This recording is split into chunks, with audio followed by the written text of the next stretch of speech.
Un cadáver exquisito. Encuentros y discusiones en torno a las artes visuales del Ecuador.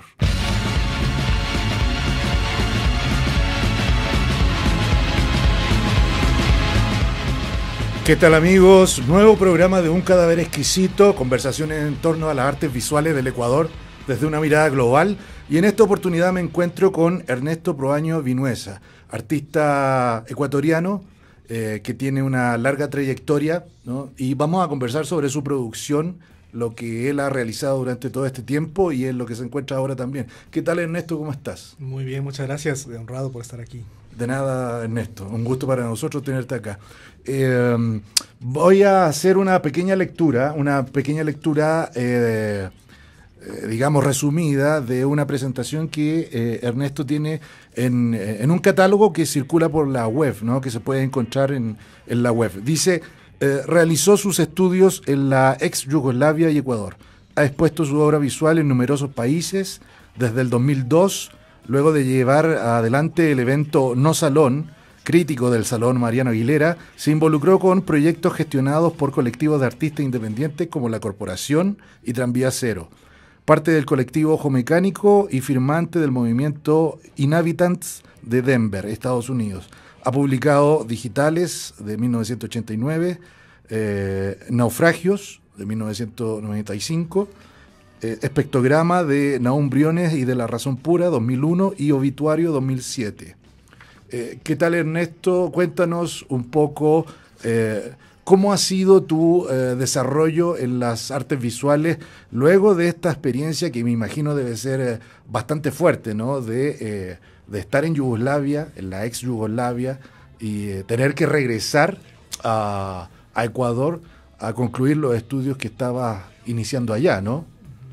Bueno, yo tuve la oportunidad de conocer la ex Yugoslavia, ¿no? En un momento en que comenzaban las hostilidades entre los diferentes estados que conformaban el país. Ajá. Y pude ver cómo se desarticulaba prácticamente un espacio que era realmente lindo para vivir. Ajá. De la gente, habían logrado una construcción cultural interesante, pero la guerra destruye todo, ¿no? Exacto. Lamentablemente. Entonces tuve que salir, dejé amigos, pero bueno, fue interesante conocerlo antes de esa destrucción, como te digo. Sí. Yo me gradué en Artes Visuales en el Instituto de Artes Visuales de Quito. Ajá. Comencé mi labor como creador, básicamente como pintor. Okay. En las artes visuales. Y en el año 2002, yo recuerdo que hubo un Salón Mariano Aguilera que tenía como tema la migración, que okay. Es un tema muy importante, pero a mí lo que me molestaba era que siempre imponían un tema. Ajá. En el salón. Entonces, como pie forzado, ¿no? Sí, y decidí hacer como un espacio de diálogo con el Salón Mariano Aguilera y convoqué a algunos bares y lugares alternativos de la ciudad y muchos artistas. Ajá. Participaron y fue un proceso interesante porque la gente comenzó a reflexionar sobre que también podía hacerse las exposiciones en lugares no convencionales. Claro. Y podía establecerse un diálogo con el público directamente, ¿no? Yo no estoy en contra tampoco de que la gente participe en los salones, a mí me parece bien. Ajá.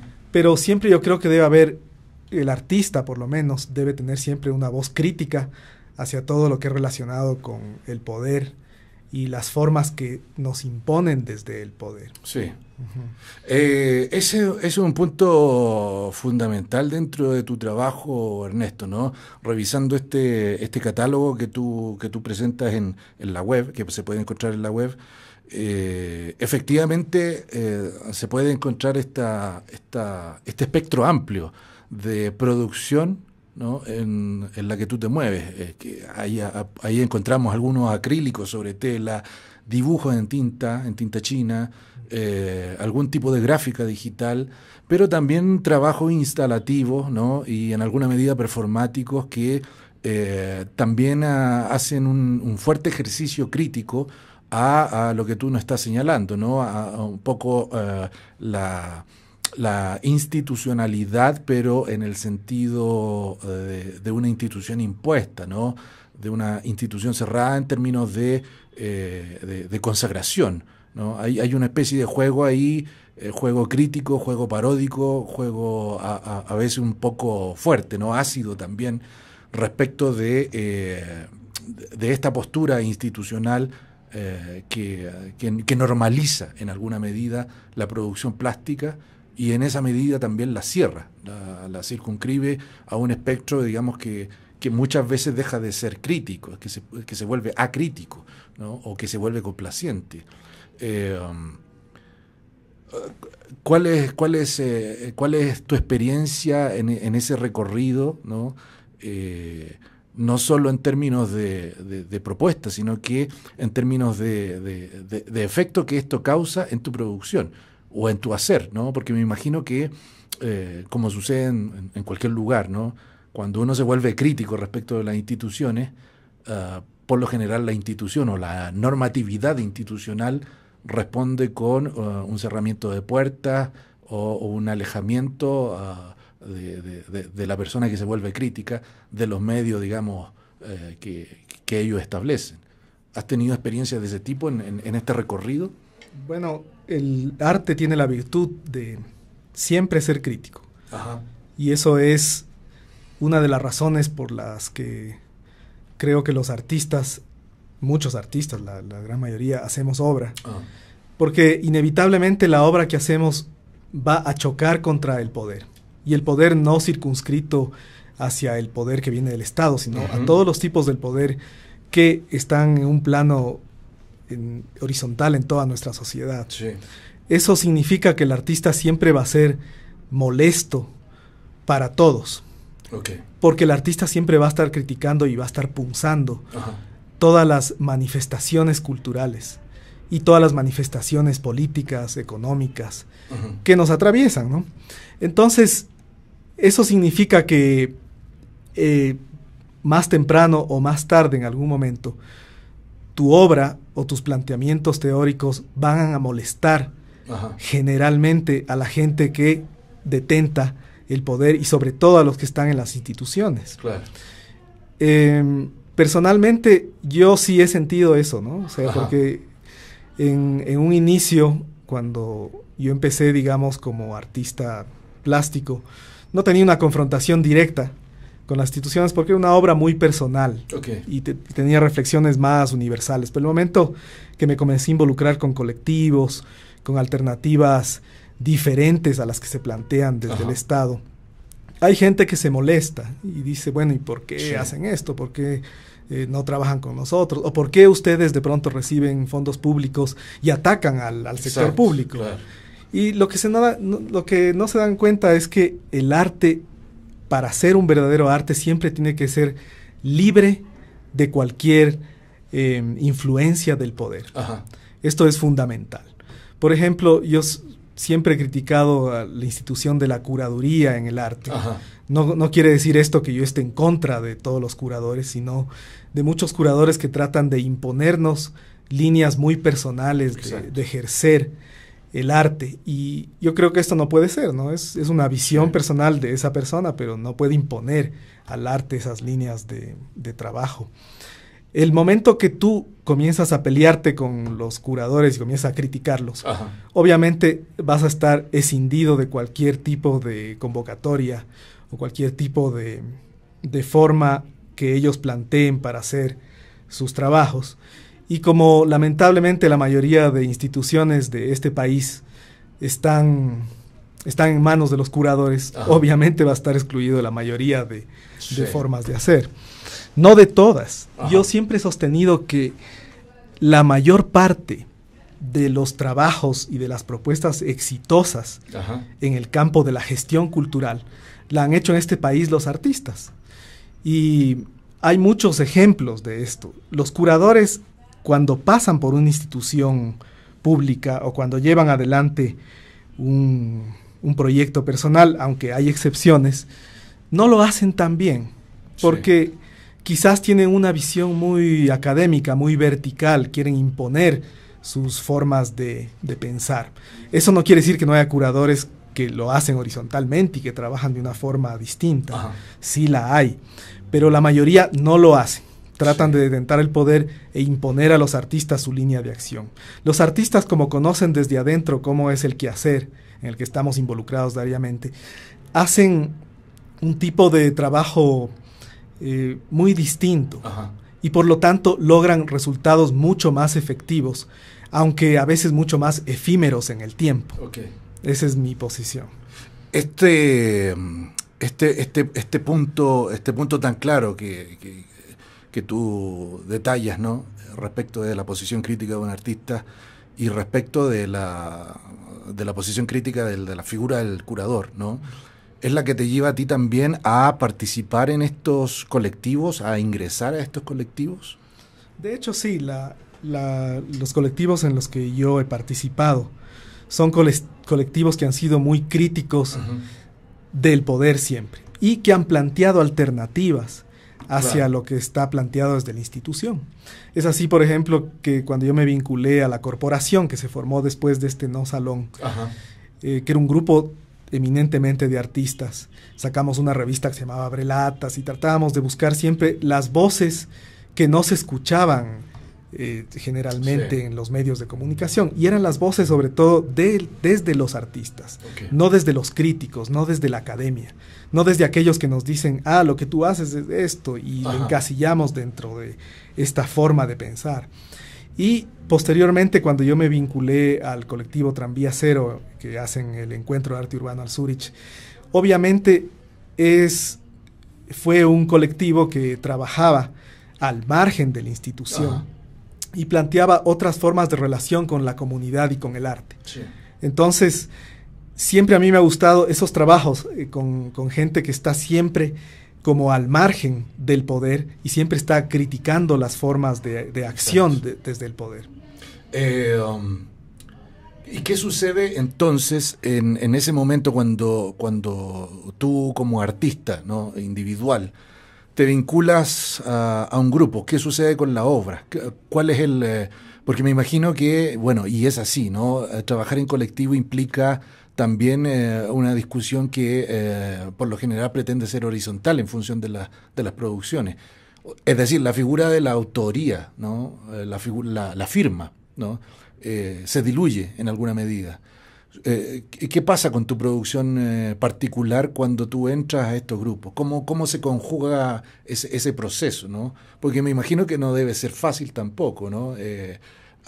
Sobre todo entendiendo que gran parte por no decir toda la tradición del arte en Latinoamérica se funda básicamente en la modernidad del arte, que es una modernidad completamente individualista, ¿no? La figura del artista genio, del artista firma, incluso la figura del curador aparece un poco decantada de esa modernidad, ¿no? Del sujeto autónomo que dice lo que tienen que hacer los otros artistas, qué sé yo. Fundamentalmente, cuando tú te vinculas a colectivos, justamente el modelo del colectivo es perder la individualidad como artista.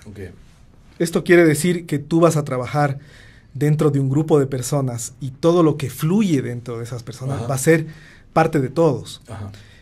Y esto es muy difícil no solo para un artista, sino para cualquier persona, porque evidentemente tienes que dejar tu ego y tu individualidad en la casa para poder tener una relación realmente horizontal con esas personas. Es un proceso de crecimiento y eso es lo interesante de este trabajo. Y creo que si nos anquilosamos en una sola forma de hacer arte, no progresamos como artistas. A mí me parece que un artista que logra hacer una receta y se pasa haciendo esa receta toda la vida, convierte su arte en una artesanía. Por más estético y por más lindo, digamos, que sea su obra, pero su obra no progresa. Lo que vemos al inicio de su carrera, lo vemos también al final. Entonces no vemos una evolución en ese artista. Un artista tiene que siempre tomar riesgos, y el mayor riesgo que uno puede tomar es justamente trabajar en un colectivo, porque es algo fundamental para el artista equivocarse, y la equivocación es lo que hace que la obra progrese como tal y se formen nuevos conceptos, no solo nuevas obras, sino sobre todo nuevas ideas en relación a la obra. En mi caso personal, y yo he tenido la suerte de trabajar con una gran cantidad de personas, gran cantidad de creadores, muchos no es que sean necesariamente artistas, pero que han aportado fundamentalmente a la transformación de lo que yo pienso sobre el arte, de lo que yo pienso sobre lo que es mi quehacer personal. Y esto es un proceso que no puede terminar, no es que se ha acabado. Creo que el único fin para un artista es cuando se muere. Sí, claro. Ahí es cuando realmente termina su quehacer. Proceso, ¿no? Pero su obra posiblemente siga fluyendo en el tiempo y siga transformándose en el tiempo y siga adquiriendo otros significados a lo largo de la historia, si es que sobrevive. Sí. Esa es mi posición. ¿Eso lo has logrado ver con tu trabajo? Bueno, es difícil hablar del trabajo de uno como de una forma objetiva, pero yo creo que el trabajo que uno hace a lo largo del tiempo y que uno le puede ver en retrospectiva, te enriquece más que como artista, como persona. Ajá. Porque tú logras, digamos, de alguna forma deshacerte de ciertos patrones, de ciertas ideas preconcebidas, de ciertos dogmatismos que te acompañan. Y de esa forma te conviertes en una persona un poco más universal, que puedes comprender más cosas. Y eso es lo importante del arte, que puedes incluso no estar de acuerdo con muchas cosas, pero puedes decir, sí, efectivamente la entiendo. No comparto la idea, pero la entiendo y me parece interesante. Mientras tú más te arriesgas y mientras más lenguajes usas en tu arte, si no te circunscribes solo al arte de caballete, digamos, te lanzas a hacer performance o a hacer instalación o a hacer un sinnúmero de lenguajes, esto es parte de tu quehacer como artista. Claro. Lo circunscribirse a ser solamente un artista que pinta es una técnica. Pero tú como artista, lo fundamental es lo que tú quieres realmente narrar dentro del momento histórico que vives. Y esto es lo fundamental del artista. Y me imagino que en ese proceso, digamos, el trabajo autocrítico también se transforma en una herramienta potente, ¿no? Es decir, mirar los propios trabajos a la distancia y llevar a cabo ese ejercicio autocrítico, ¿no? Hay en ese proceso, digamos, tú tienes un trabajo, has hecho, me imagino, el ejercicio autocrítico de ver tus trabajos hacia atrás y decir, esto no sé por qué lo hice en tal momento, arrepentirse incluso o no, o a la inversa, decir, esto está funcionando bien, esto me parece bien, habría que pulirlo. Lo óptimo, creo yo, para un artista es lograr algún momento ser objetivo con su obra. Creo que es imposible porque es algo que sale de uno, pero uno sí puede tomar distancia y decir, bueno, esta obra que hice hace 10 años es una obra que definitivamente no me gusta. O definitivamente esta obra me parece interesante. Porque además la obra que hace uno en cierto momento ya se vuelve autónoma. Entonces es como un organismo que ya tiene vida propia. Y uno puede verlo ya como algo que no es parte desafectado, digamos. Sí, desafectado y decir, bueno, esta obra ya realmente no me pertenece. Los artistas siempre decimos que nos enamoramos de la propia obra y es algo inevitable. Claro. Pero llega un momento en que tenemos que romper justamente con ese romance. Ese debe ser el papel del artista objetivo, romper siempre con ese romance e iniciar una nueva relación con nuevos lenguajes y nuevas formas de pensar. Dentro de tu trabajo, del historial de tu trabajo, ¿con qué obra tuya tú establecerías un ejercicio crítico, digamos, que marca una inflexión para ti? Bueno, yo me acuerdo que en el año 2006 hice una obra muy crítica sobre los curadores, justamente. Entonces, la obra consistió en lo siguiente: reuní textos de curadores ecuatorianos, los imprimí cada uno en un papel medianamente grande, no algo muy grande, los enmarqué, puse una ficha al lado de cada obra, donde decía autor sutanito, obra, el nombre del texto, que eran fragmentos de textos que habían escrito, Y yo me configuré como en el curador de los curadores. Okay. Entonces hice un catálogo. Yo había visto en el año 2001 que tuve la oportunidad de estar en Costa Rica presentando una exposición de un curador chileno que llevó una obra de casi 25 artistas visuales. Y a mí me llamó mucho la atención que era un díptico que en la portada estaba un retrato de cuerpo entero del curador. Ajá. Y decía, obra curada por tal. Abrías y claro, estaba su biografía, estaba un texto casi críptico del hombre. Y en la parte posterior estaban 25 obras, pero tan pequeñas que casi ni se podían ver.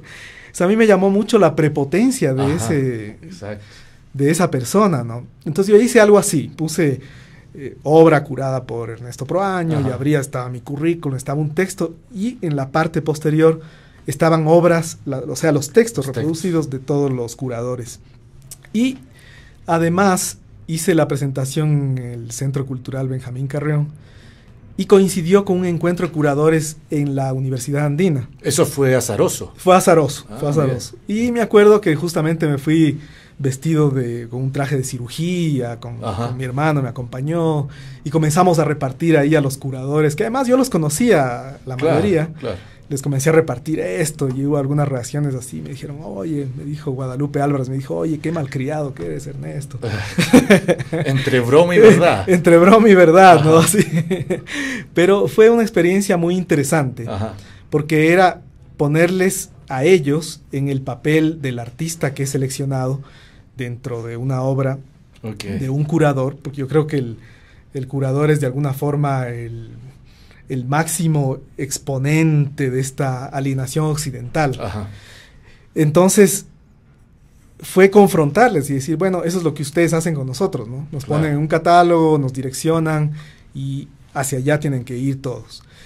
Y hubo reacciones muy críticas, una curadora pues, se puso muy mal, no le gustó el asunto. Pero ese justamente es el objetivo, ¿no? Es el objetivo del arte, es confrontar, es hacer a la gente reflexionar sobre el tema. Incluso hubo un artista que había creído que era cierto todo esto, y que había puesto en la pared exterior un papel, había pegado, muy indignado además por la actitud, porque yo decía que el arte se había acabado, que los curadores eran los nuevos artistas, pero todo era muy irónico, ¿no? Claro, la carga irónica era precisamente la figura del curador como administrador superior, digamos, del proceso de arte. Pero en ese ejercicio, la ironía siempre tiene ese peligro, ¿no? La ironía siempre tiene el peligro de no ser leída como ironía, y ser leída, digamos, como verdad.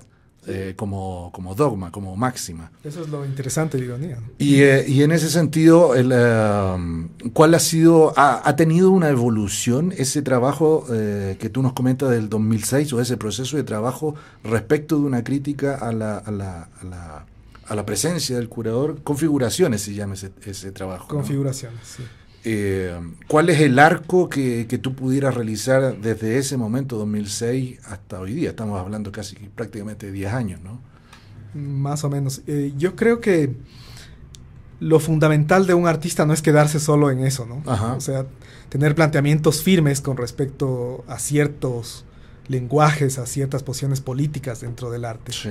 Y yo sigo teniendo un planteamiento muy crítico hacia lo que hacen los curadores, hacia lo que hacen los críticos de arte, y sobre todo a los discursos que provienen de la academia y que se vuelven demasiado críticos o encajonan demasiado a lo que es el arte en general.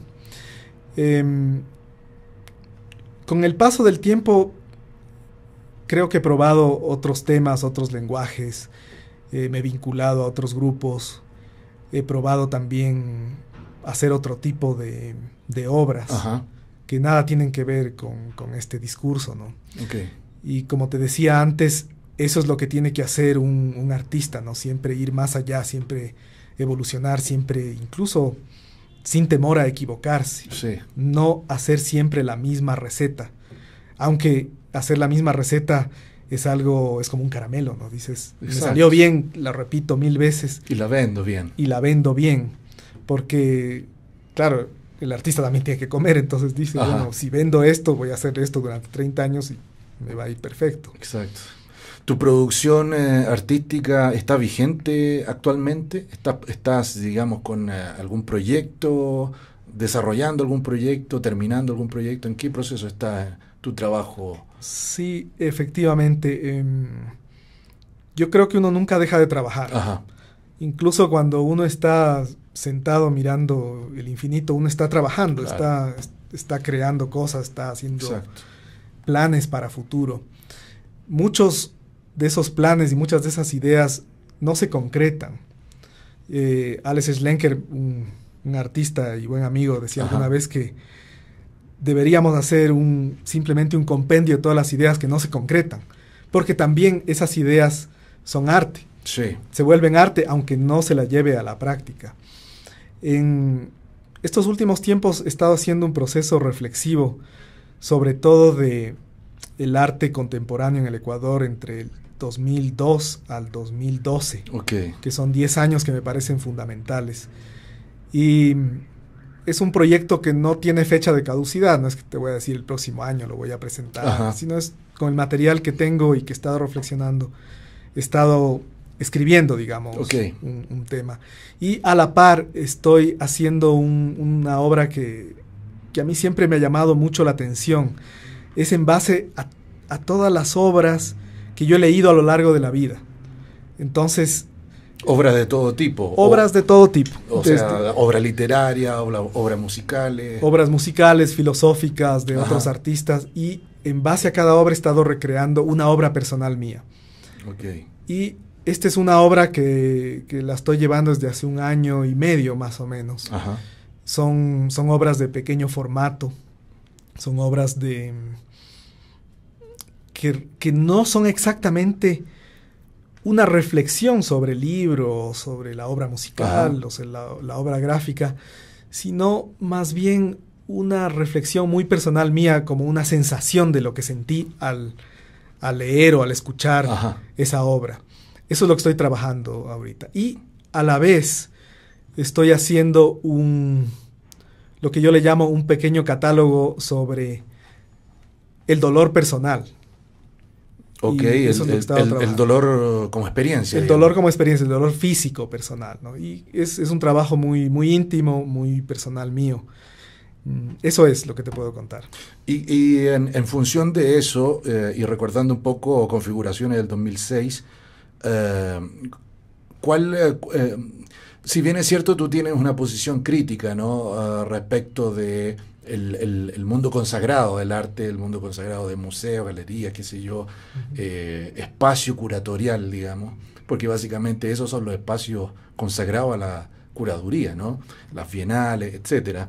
El proceso de configuración del 2006 se presenta en la Casa de la Cultura, ¿no? ¿Cuál es tu visión respecto del juego de los espacios del arte, ¿no? Ya hablábamos en algún momento que estos colectivos en los que tú participaste, una de las estrategias que tienen es precisamente hacerle la finta a esos espacios y buscar otros espacios alternativos. ¿Cuál es tu postura respecto de esos espacios alternativos versus estos otros espacios consagrados? Museos, el CAC, por ejemplo, o las mismas galerías, que se han vuelto una suerte de espacio aséptico respecto de otro tipo de convivencias sociales, ¿no? Bueno, el arte tiene la característica de ser siempre un caballo de Troya. Uh-huh. Es como un virus el arte, ¿no? Entra en un organismo institucional y puede confrontarlo, pero también corre el riesgo de ser absorbido por ese organismo, ¿no? Entonces, muchas veces es un conflicto. El arte es un conflicto como tal. Ajá. Y puede salir bien o puede salir muy mal. Ajá. Depende de la visión que tenga el artista. Sí. Y muchas veces también depende del momento político en que se dé. En que se dé, exactamente, ¿no? Entonces puede haber experiencias en que un artista puede ser muy antisistema, pero de pronto presenta una obra en un museo y su obra ya no se ve como antisistema, es totalmente absorbida por el lenguaje. Exacto. Y eso pasa con los lenguajes del arte, ¿no? Vemos que la publicidad ha absorbido totalmente el lenguaje del surrealismo completamente. Y vemos la publicidad de surrealista como tal, ¿no? Sí. Un movimiento que nació como un lenguaje confrontativo, ahora es una forma de vender los productos del mercado. Claro, y otra lógica en donde derechamente el arte se pone a merced de la publicidad, digamos. Pensemos en la postura que tenía Warhol respecto del arte, ¿no? O sea, ¿para qué hacer otra cosa extraña y original si ya tenemos la publicidad, los íconos de la publicidad que los podemos explotar? Ahí hay una marca potente de cómo el comercio, ¿no? De cómo la mercantilización absorbe al arte, ¿no? Totalmente, creo que es, como decía antes, es patrimonio del artista y patrimonio del arte, justamente jugar con esto. Ajá. Es ambivalente y depende de la postura también de la gente que está observando, escuchando el arte, ¿no? Mucha gente puede decir, bueno, esto sí va conmigo, pero de pronto no critica tanto como yo quisiera, ¿no? Y de pronto la intención del artista era justamente que critique totalmente. Sí. Y el observador o el que escucha dice, no, realmente no está criticando, está más bien haciéndole el juego al sistema, ¿no? Entonces es un lenguaje ambivalente porque está basado sobre todo en metáforas. Exacto. Y la metáfora es algo que depende de cada uno. Ajá. Tú puedes leer una metáfora de múltiples maneras y eso es lo interesante. Ajá. Hay distintos niveles de lectura en ese proceso metafórico, ¿no? Siempre. Y en ese sentido, digamos, tú no tendrías mayor problema en presentar estos trabajos o volver a presentar en galerías y museos, siempre y cuando, digamos, se mantenga el ejercicio crítico que tú te propones, ¿no? Bueno, eso depende de en qué museo y en qué galería también, Okay. ¿no? Depende de qué posición tengan, ¿no? Okay. Y muchas veces depende del que dirige este museo, esta galería, qué es lo que quiere hacer, cuál es la intención. Ajá. Uno siempre tiene que tener cuidado con esos temas porque a veces por presentar en algún lugar Exacto. te olvidas de los principios que tienes o de lo que tu obra está realmente representando. Exactamente. Hoy por hoy, Ernesto, tú ya no participas en colectivo, ¿o sí? No, ahorita no soy miembro de ningún colectivo en este momento. ¿Y por qué ha sucedido eso? Digamos, tú en algún momento decidiste separarte, alejarte de colectivos, de los que estabas participando, de los que organizabas, digamos, y llevas un tiempo en producción, por así decirlo, autónoma, individual, ¿no? ¿Por qué hoy no participas en colectivo? Bueno, yo creo que es un vaivén. Okay. Uno, a veces hay tiempos en que uno quiere estar dentro de un colectivo, quiere acercarse más a otros artistas y colaborar y hacer obra en conjunto, pero hay momentos en que uno también quiere reflexionar sobre la obra propia y quiere mantener una distancia, y para mantener esa distancia te alejas un poco de los demás, ¿no? Creo que son procesos simplemente, ¿no? No es que yo ahora estoy en contra de los colectivos, nada por el estilo, al contrario, ¿no? Claro. O sea, pero simplemente ahora estoy en un proceso en que estoy trabajando mi obra desde un punto de vista individual. Eso es todo. ¿Es muy difícil la convivencia entre el trabajo colectivo y el trabajo individual? Porque muchos de los colectivos son generados por grupos de artistas. Hay otros que no, hay otros que son interdisciplinarios, qué sé yo, hay sociólogos, antropólogos, etcétera, ¿no? Pero hay muchos colectivos en donde el conjunto completo prácticamente son artistas, y obviamente cada uno de ellos tendrá su producción individual. Es muy difícil cuando uno está trabajando en colectivo convivir o llevar a la par una producción propia. Es difícil, sí y no. Depende de los intereses que uno tenga, porque como te digo, uno nunca deja de trabajar, nunca deja de hacer arte. Exacto. Puede ser que a veces no tengas tiempo porque estás inmiscuido en los procesos del grupo, pero eso no quiere decir que no tienes de pronto ideas personales que son muy tuyas y que no quieres trabajarlas con ese grupo de personas. Exacto. Entonces, lo que yo creo que sí es muy difícil es cuando, a la vez de que estás trabajando con un colectivo, estás haciendo gestión cultural, como Okay. era el caso de Tranvía Cero y el Okay. Encuentro de Arte Urbano. Porque la gestión cultural es un ejercicio muy ingrato. Pasas la mayoría de tiempo tratando de sacar adelante un el proyecto. encuentro, el festival, el proyecto, lo que sea. Y te olvidas de lo que realmente es importante, que es el hacer arte. Ajá. Entonces, ahí es cuando viene el conflicto entre lo que tú eres y la gestión que tú haces para Exacto. lograr lo que tú eres. Exacto. Ese realmente creo que es el problema. Pero si estás en un colectivo de artistas y estás haciendo arte y a la vez tienes tus proyectos, es más bien fácil. Ajá. Es más bien fácil. Y puede haber momentos en que haya resquemores o haya discusiones o haya encuentros, incluso peleas Ajá. entre los miembros de un colectivo, pero esa es parte de la dinámica. Sí. Porque un colectivo no es algo armónico, en que todo es perfecto. Exacto. Y es belleza pura, ¿no? Un colectivo es justamente confrontación. Y cuando se lima esa confrontación es cuando logras una obra que se produce entre todos los En miembros. conjunto. Exactamente. ¿Cuál es, ya vemos que tu visión crítica en algún momento se centró hacia la figura del curador, ¿no? Pero me imagino que también tienes una visión crítica respecto del arte en general, ¿no? Y en lo particular del arte local. ¿Cuál es tu visión del arte ecuatoriano o el arte quiteño en función, digamos, de las relaciones que tú tuviste, o que has tenido, que sigues teniendo con la práctica artística y con diversos agentes del mundo del arte, no solo curadores, digo? Bueno, el arte es diverso, Uh-huh.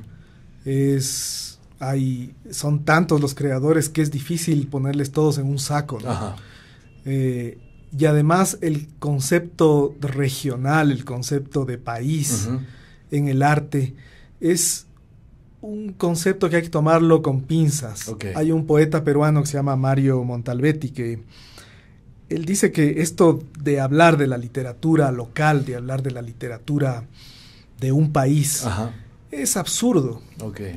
Porque no puedes circunscribir a un escritor a un país. Sí. Su importancia dentro del arte, de la literatura, eso pasa con todas las artes, no es algo regional, no Ajá. es algo que está aislado del resto del mundo, más aún ahora. Entonces, lo que hacemos como artistas puede tener una repercusión local, obviamente, en tu ciudad, en tu Sí. país, pero también tiene repercusiones a nivel del continente, en Claro, otros claro. lados, llegan gente de otros países, se conectan, dicen, lo que tú haces también lo hacemos allá, y estamos conectados. Es como pertenecer de alguna forma a un solo pueblo, digamos. Ajá. Los artistas nos conectamos a lo largo del mundo, ¿no? A veces con tu vecino, Claro. de pronto conversas y todo, pero tienes más empatía con un artista que viene de China y que a veces no puedes conversar Ajá. totalmente en español, pero tienes más empatía y puedes conversar Sí. de ciertas cosas que tienes en común. Sí. Entonces, hacer una referencia solo a lo local y solo a un país, digamos, es difícil. Okay. Yo más bien hablaría de momentos históricos en el arte. Y en ese sentido, en Latinoamérica, en algunos países de Europa, en Asia, ha habido una intención de los artistas de transgredir estos lenguajes que se circunscriben a la academia. Ajá. Y más bien pasar a un redescubrimiento del arte a través de la gente común y justamente derribar esas barreras que están entre el artista, la obra y el observador, y que el observador se convierta en participante integral de esa obra. Y Ajá. creo que no, dentro de lo que yo he hecho en el arte ecuatoriano y lo que he visto en otros países, ha pasado como a la vez, ¿no? Que en muchos lugares se ha comenzado a dar este tipo de fenómeno. Ajá. No es privativo de un solo lugar. No digamos. es privativo de un solo lugar. Y no es el artista que utiliza, digamos, a la cultura popular. Porque sí hay el artista que utiliza y lo convierte en un producto Ajá. personal y luego lo transforma y dicen, miren, qué genio que soy, ¿no? Claro. sino más bien el artista que ve al otro con mucho respeto y se inmiscuye en esa vida de los demás y trata de investigar, de descubrir formas nuevas de representación, de encontrar nuevos lenguajes de su propia cultura incluso, ¿no? Y ver cómo dialogan con otras culturas, que a veces las culturas están en tu misma ciudad, ¿no? Vos pasas de un barrio a otro y ya tienes otros signos culturales que no son los tuyos. Ajá. Y eso es lo interesante. Y en ese sentido, corrigiendo un poco mi pregunta, bueno, ¿cuáles serían entonces tus vínculos, tus nexos más inmediatos hoy día con el mundo del arte y con otros artistas? Qué sé yo, tu relación inmediata, ¿no? Me imagino que en el momento donde estabas con los colectivos, Tranvía Cero, qué sé yo, la corporación, había un vínculo más estrecho, más inmediato, más preciso con ese grupo de gente. ¿Ahora es otro o siguen siendo los mismos? Evidentemente somos otras personas. Ajá. Definitivamente. Todos los artistas que fuimos parte de esos colectivos somos otros artistas. Ajá. Estamos haciendo otro tipo de obra. Creo que yo me relaciono mucho con las obras que tratan de traspasar un poco los lenguajes establecidos del arte. Okay. Y sobre todo los lenguajes establecidos por el poder en el arte. El momento que tú, como decía al principio de esta entrevista, te relacionas con otro tipo de formas de pensamiento, con otros tipos de formas culturales. Tú creces como persona, no solo como creador. Exacto.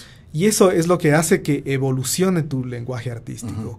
Es así que en muchos lugares del planeta, no solo en el Ecuador, se dan encuentros, festivales, que tratan de desacralizar esa tiranía de las bienales, de las trienales, de los salones, que son un poco como ferias que se alejan de la realidad cotidiana de las personas y hacen justamente que el arte se acerque a la gente y que no se circunscriben a los circuitos y por lo tanto se vuelven más interesantes. Okay. Cuando tú haces en una casa comunal en un barrio de Quito una obra de performance, esa obra es más enriquecedora que si lo haces en un espacio tradicional. No quiero decir que no sea válido, las dos cosas son muy válidas, pero yo me identifico más con ese tipo de propuestas. Y de pronto es más interesante si es que vas a hacer en un museo, en una galería, una exposición de tu obra, o si quieres que la gente lo vea, busca otros espacios, ¿no? Busca de pronto lugares alternativos. Puedes hacerlo en tu casa, puedes hacerlo en un café, puedes hacerlo en un lugar que sea anacrónico con el arte. Y eso va a traer una repercusión mucho mayor y una retroalimentación mucho mayor a tu obra. Entonces, por ese lado es que yo voy ahora con mi pensamiento hacia el arte contemporáneo. Ok, entonces dentro de esa misma lógica y viendo que también los tiempos de trabajo, me imagino, son distintos a los tiempos que se coloca un artista que está, qué sé yo, circunscrito a una galería, que tiene contrato con una galería o con un museo, ¿no? Esos procesos entonces, digamos, en tu hacer también van a contrapelo, a contracorriente de esos sistemas instituidos, ¿no? Es decir, esto que comentabas tú de que entender el proceso de observación, de contemplación de un paisaje, de un momento, de una experiencia, prácticamente no tiene tiempo.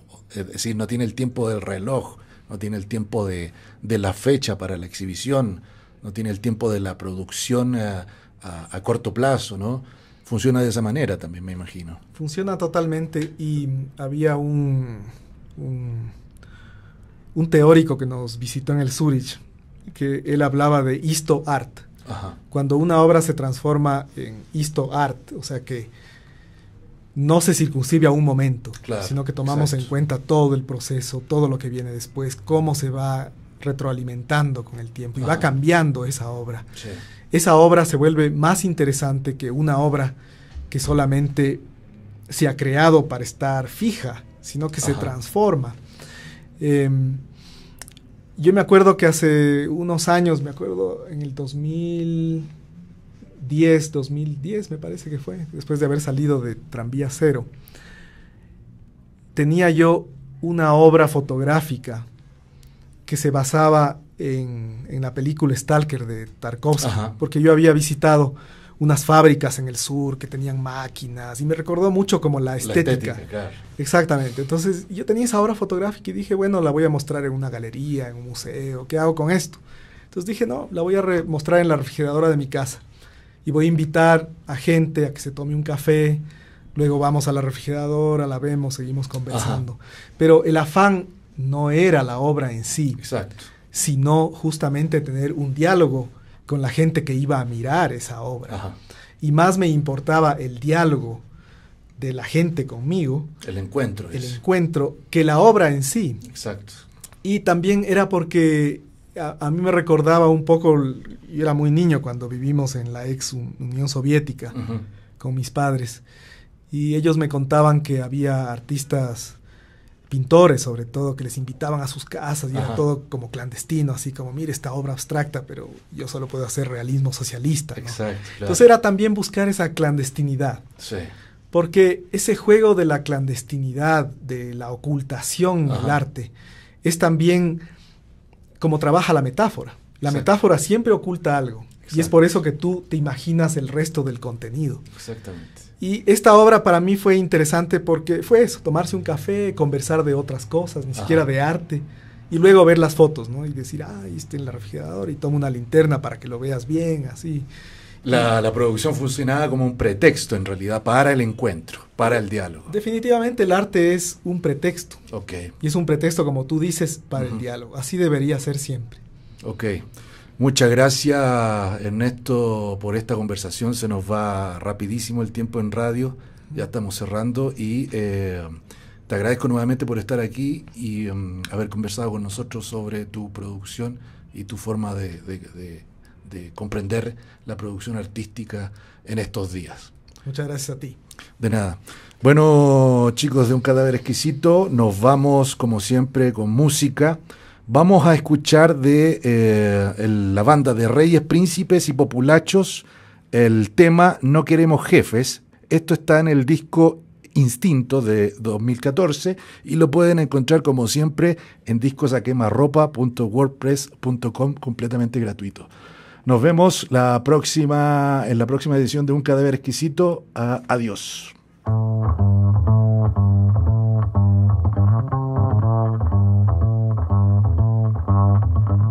Nos han quedado dormidos, con el tiempo vienen y van.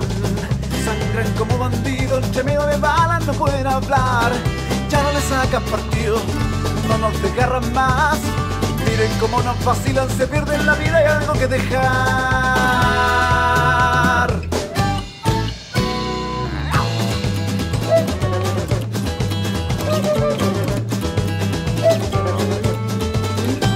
Gastados como en acero, de un puente que no da más. Se les pasó la micro buscando pegas de aquí para allá.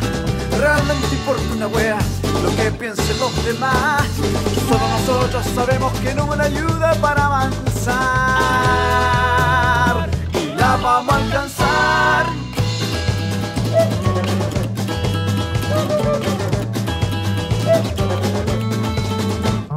Entonces corren los días y pasan así nomás. Pan con tecito alimentan mis hijos y no paran de llorar.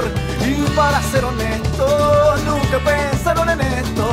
Parando la olla con pura cebolla nos fuimos por otro lugar. Y nos vamos al lugar que ya voy a encontrar. Se quemaron mis plegarias.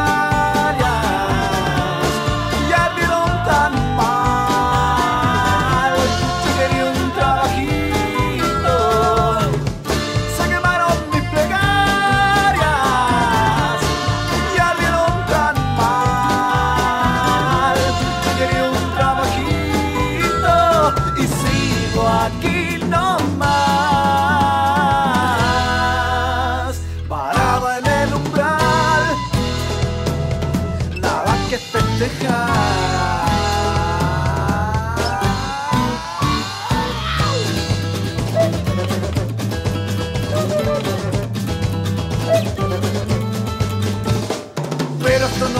no se queda así nomás.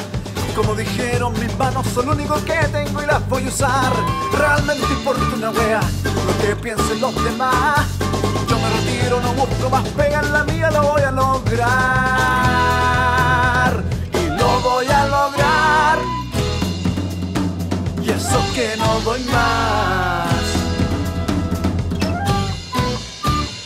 No queremos jefes, mi propio jefe quiero ser. No queremos jefes, mi propio jefe quiero ser. No queremos jefes, mi propio jefe quiero ser. No queremos jefes, mi propio jefe quiero ser. Somos partidarios de un sistema mixto de educación, financiado por el Estado, gratuito y que garantice a todos el acceso a una educación de calidad.